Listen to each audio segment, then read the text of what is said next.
The idea for the C3 advisory groups come together over time.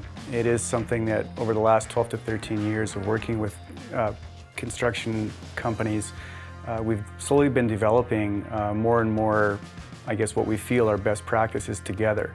And what we really want to do is allow the construction industry to have a louder voice in developing those best practice methods and ultimately formalize them and create them based on their motivation.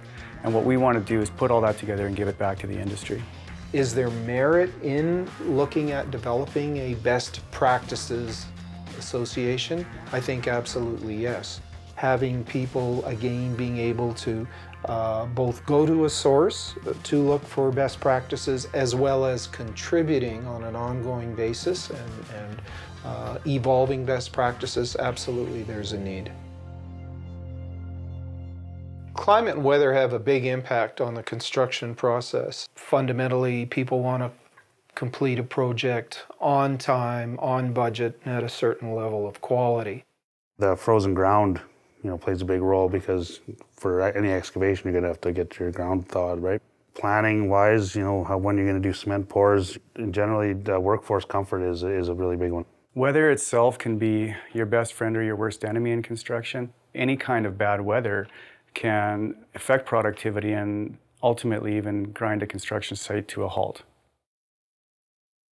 The kind of benefits that contractors would see in a best practices package as it relates to climate control would be that you kind of get to stand on the shoulders of people that have gone ahead. The industry would benefit by having access to industry-developed methods and practices that ultimately would drive better productivity, efficiencies, safety, and results.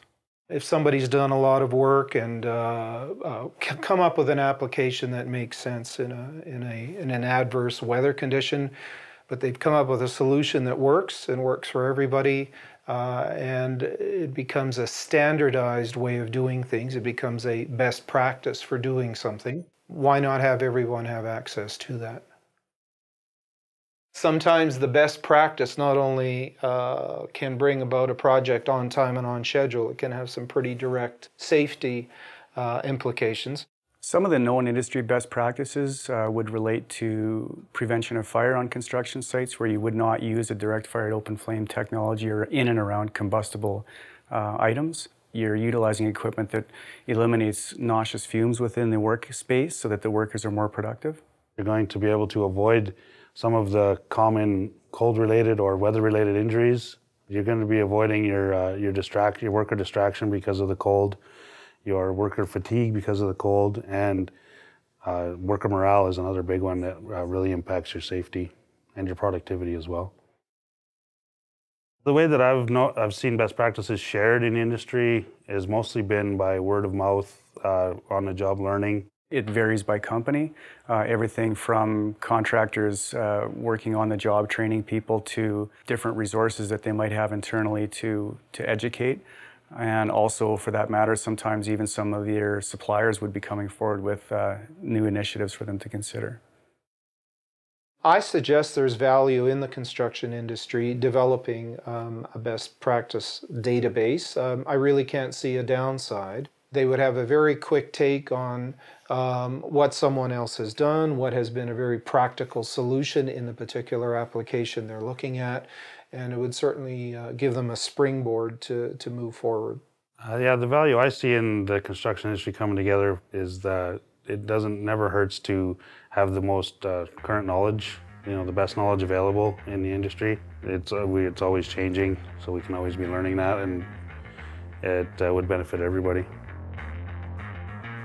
Sharing of best practices among the industry is going to increase the level of quality that the contractor can bring to their customers. It will also increase productivity. It will make more profits for the contractors, and ultimately just give good results. If employing best practices climate control helps you do your project on time, on budget, with a good quality result, and be able to do it in not the best of climate conditions, I think that's a win-win for everybody. The industry would benefit greatly by coming together and helping to develop best practices for construction climate control. They should have a voice in what the best practices are. They should be formalizing them, and it should also be based on their motivation.